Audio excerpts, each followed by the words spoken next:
नमस्कार. आपल्या सगळ्यांचे सोशल महाराष्ट्र न्यूज चॅनलमध्ये हार्दिक स्वागत. चला वळूया तर एका नवीन बातमीकडे. आजची बातमी.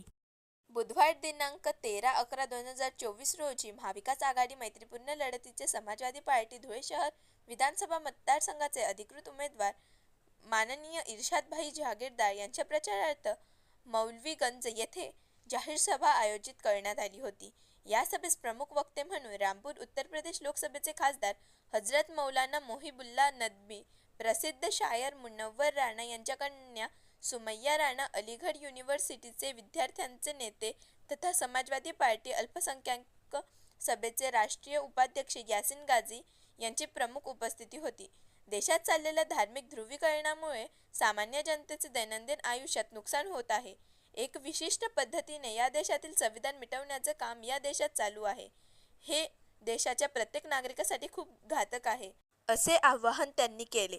यावेळी उपस्थित इर्शादभाई जहागीरदार, हजरत मौलाना मोहिबुल्ला नदवी, सुमैया राणा, यासिन गाझी, सलीम हाफिज, गुड्डूभाई काकर, वसीम अक्रम, मेहमूद भाईजान, पप्पू मुल्ला, रमजान अंसारी, अकील अंसारी, अमीन पटेल, जमील मंसूरी, शकील हवाई जहाज, सलीम टेलर, अखलाक अंसारी, मोहम्मद सलमान, नवाब पठाण, गुलाम कुरेशी आदि मान्यवर मोठ्या संख्येने उपस्थित होते.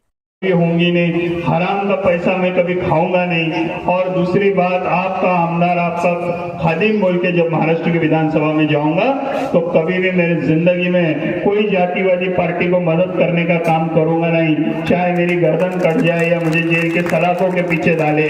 जैसा वसीम भाई ने बोले कि कुछ लोगों ने पैसे लेके मुख्यमंत्री से बीजेपी को वोट देने का काम करे, और वही वोट के वजह से जो दो खासदार बढ़ गए बीजेपी के, उसकी तकलीफ मौलाना साहब को वक्फ बोर्ड का बिल बचाने में हो रही है। तो इसका जो वक्फ बोर्ड के ऊपर आज चाहिए, इसके लिए कई तो शहर धुलिया में से हमने जिनको चुन के दिए वो भी उसके लिए जिम्मेदार है। ऐसा मैं आप लोगों को बताना चाहता हूँ। ये लोगों ने बीजेपी को खुलेआम वोट दिया, ये वोट हमारा वोट लेकर बीजेपी को वोट देने का काम किए। और जो हमारे मेहमान बाहर गांव से आए हैं, जो दूसरे पार्टी के लिए प्रचार करने आए, उनको मेरी हकीकत ही मालूम नहीं। अगर 5 मिनट मेरे साथ बैठ जाए तो वो भी मेरे बाजू से ही बोलना चालू करेंगे, ये मुझे पूरा विश्वास है। मैं 16 साल काम करते वक्त किसी को तकलीफ दिया नहीं, किसी के ऊपर दादागिरी किया नहीं, किसी को गलत जबान में बोला नहीं। शहर धुलिया को आपको दादागिरी से मुक्त करना है। और जो ये प्रकार की दादागिरी कर रहे हैं, जो लोग आज खुल के मेरे साथ है, मैं भी उनको सलूट करता हूँ। और जो लोग इनके दादागिरी से डर के भी है, पर आने वाले 20 तारीख को मेरे को वोट देने वाले, उनको भी मैं सलूट करता हूँ। इस शहर से दादागिरी और गुंडाशाही खत्म करने के लिए आप 20 तारीख को साइकिल ये बटन के सामने बटन दबा के मुझे भारी अक्सरियत से महाराष्ट्र की विधानसभा में भेजो। मैं आज हजरत मौलाना सज्जाद उमानी साहब का भी शुक्रगुजार है कि महाराष्ट्र में उन्होंने एक सेक्युलर पहचान देते हुए 170 मराठा और ओबीसी उम्मीदवारों को सपोर्ट किया, 50 से ज्यादा SC ST कैटेगरी के उम्मीदवारों को सपोर्ट किया, 40 उम्मीदवार अदर कम्युनिटीज के और 23 उम्मीदवार मुस्लिम समाज के। उसमें से धुलिया शहर विधानसभा मतदारसंघ से हजरत ने मुझे सपोर्ट करने का ऐलान किया, इसीलिए मैं उनका भी शुक्रगुजार हूँ। और जैसा रामपुर में एक इतिहास गढ़ा के मौलाना महबूबुल्लाह नदवी आए हैं, उन्होंने एक बुलंद आवाज बन के वहाँ पार्लियामेंट में मुसलमानों की आवाज बोल के लड़े, वही नक्शे कदम पे हम भी विधानसभा में आपकी आवाज बन के बुलंद आवाज बोल के लड़ेंगे। और कल दूसरा इतिहास बनाकर हमारी बहन जो जीत के आई है इकरा हसन, वो भी धुलिया आ रहे। आप बड़ी तादाद में उनके रोड शो में शामिल हुई है और बाद में जलसे में भी शामिल हुई है। आपसे गुजारिश करता हूँ, फिर एक बार गुजारिश करता हूँ कि साइकिल ये चिन्ह के सामने का बटन दबा के मुझे कामयाब बनाएंगे। यही बोलते हुए आपसे रजा लेता हूँ। जय हिंद, जय महाराष्ट्र, जय समाजवाद। शुरू अल्लाह के नाम से जो हम सबका सारे आलमों का रब है, मालिक है। दुरूद सलात सलाम हो सैयदुल अंबिया खातमुन नबीय्यीन रहमतुल्लिल आलमीन पर। आपकी जो सेवा करें, आपकी सिफत की तरफ बुलाए और सब पर और सारी इंसानियत। और अल्लाह अपने फजल करम से उनकी मोहब्बत सबके दिल में पैदा फरमाए और हिदायत नसीब फरमाए। मेरे अजीजों,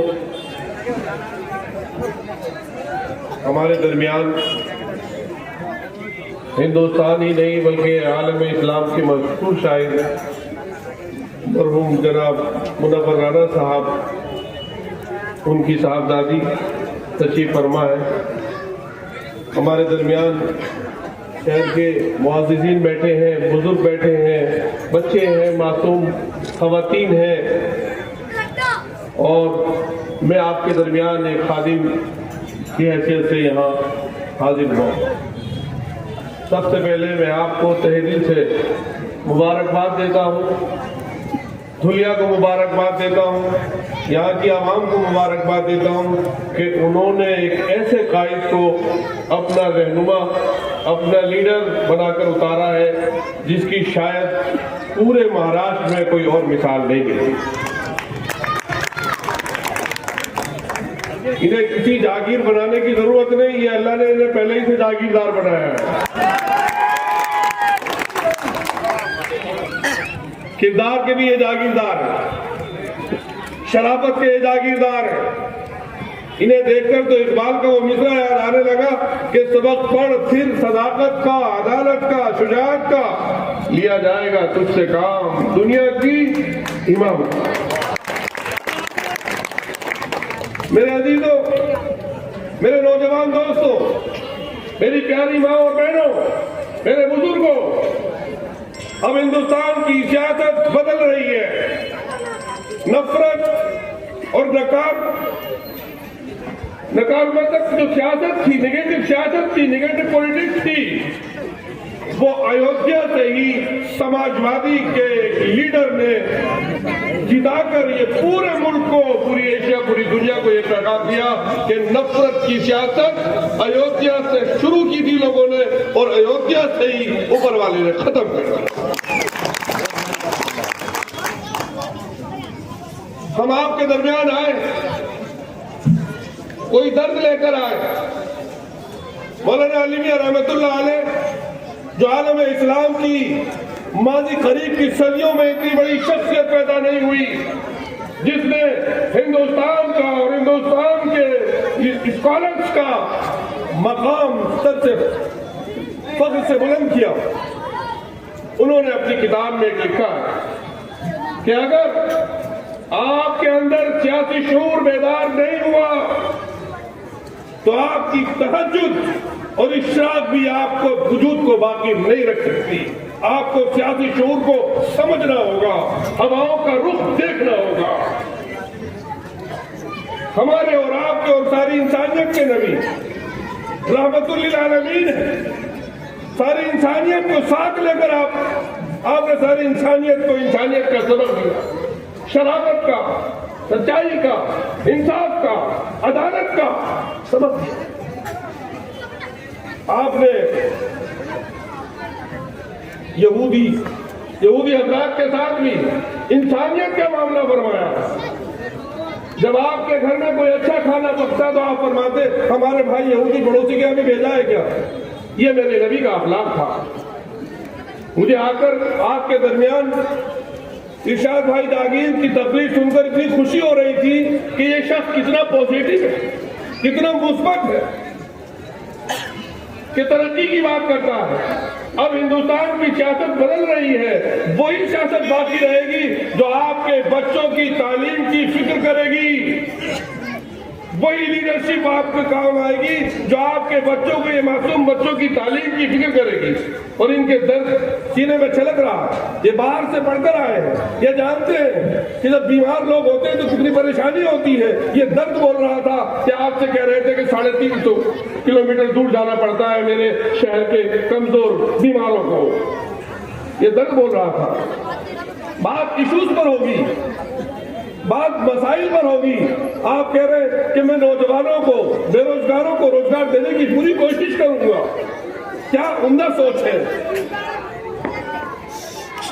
और आपने जो बहुत उम्दा बात कही है मुझसे पहले भाई यासीन साहब ने, कि ये अभी हमारे बिरादरान वतन पे दौरे करके आए हैं, उधर राउंड लेकर आए हैं, तो लोग पूछ रहे थे कि हम उस पार्टी से बचना चाहते हैं जो नफरत की सियासत करती है। तो हम सिर्फ एक ही चेहरा नजर आता है, वो सिर्फ और सिर्फ इरशाद भाई जागीर साहब का। इतना दम, इतनी जुर्रत, इतनी हिम्मत या सैकड़ों लोगों के सामने आदमी अपने किरदार पर ये कह दे कि मैं किरदार के साथ कभी समझौता नहीं कर सकता।